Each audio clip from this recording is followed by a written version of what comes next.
Good evening, fellow Brooklynites, friends of neighboring counties, boroughs, states, and visitors to the city.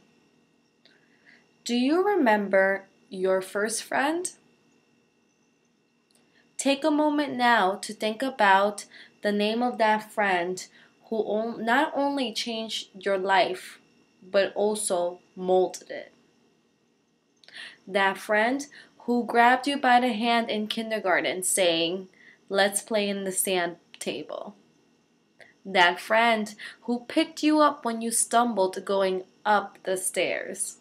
"Boy, you are clumsy," they said, with a big grin on their face.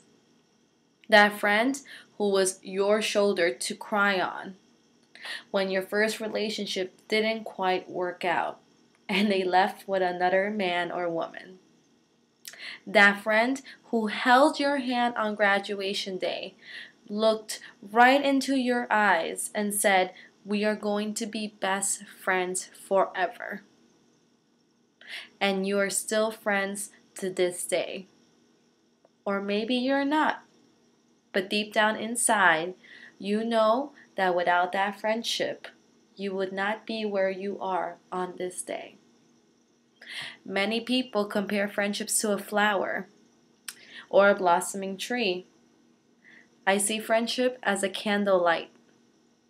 You see, candlelight brightens up a room, and we begin to see our surroundings, opening ourselves to the possibilities around us. Friendship does the same thing. We might not have known anything about rock music or who Lionel Messi is, yet a friend illuminates the world through their perspective, brings in experiences from their lifetime, and helps you grow tenfold. You are also important to this friend, since you provide them with a new vantage point. Together, you both begin to light up the room until you see shapes, figures, and can distinguish between objects. These objects become experiences and goals. You strive to envision your paths and support each other through them. The candlelight still grows and glows stronger than ever. The more you overcome, the candlelight perseveres. I remember my own candlelight and the first friend who helped me see those shapes on the wall. I was 18 years old, surrounded by uncertainty, lack of passion, and distrust.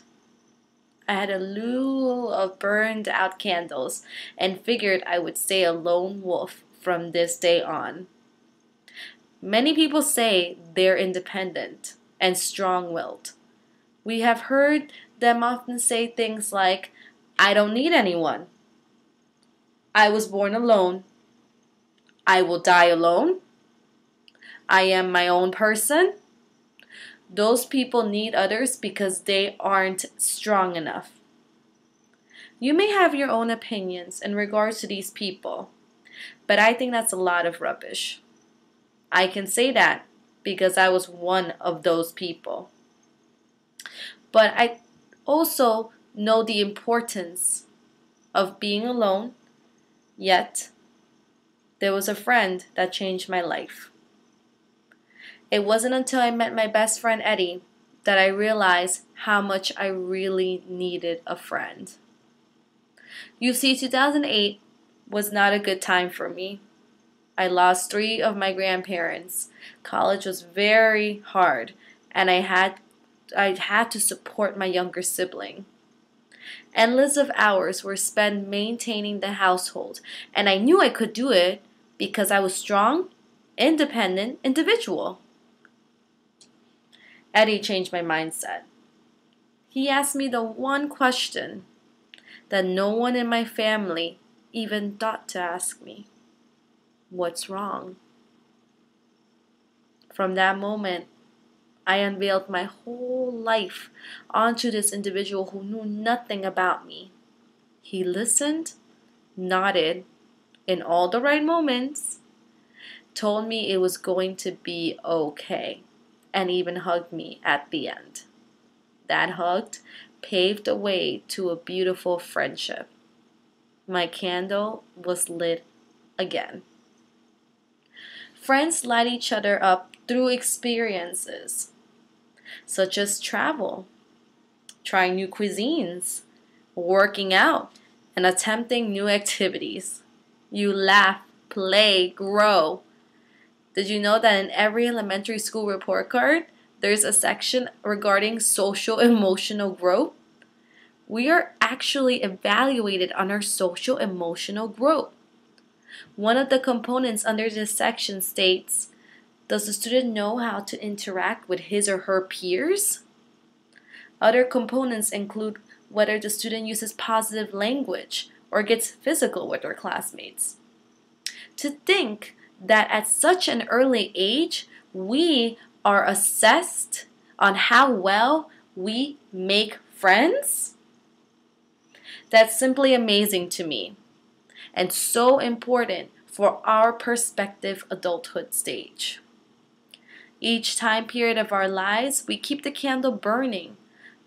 Yet, there are moments when the candle stops burning. What happens if no experiences occur? One moment, you go out every week, and it becomes once every other week, and soon only once a month. Next thing you know, you're seeing them for only holidays and birthdays. The candlelight begins to fade. It no longer shines bright with hope and continuation because there are no experiences to be had together. Those shapes that we saw become disfigured, and soon the darkness overcomes the light and blows it out. Maybe that friend was meant to shape only that one segment of your life, but they did it in such a way that they would always stay within your memory. A couple of weeks down the road, you meet someone new, share a common interest, and bam! Now you have a new friend to share the next segment of your life. So, my fellow audience members, why do we celebrate this day? We celebrate this day to thank those who have stayed close to our lives, wished us the very best in all of our life choices, held our hands during those hard times, and kept our candles lighting bright. Make sure to spend this joyous day with a friend you hold dear to your heart.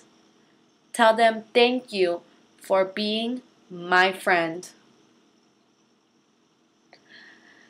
I asked Eddie years later why he hugged me that night we first met. And his response was, and still makes me smile to this day, because you needed a friend. Thank you, everyone, and have a happy 81st Annual Friendship Day.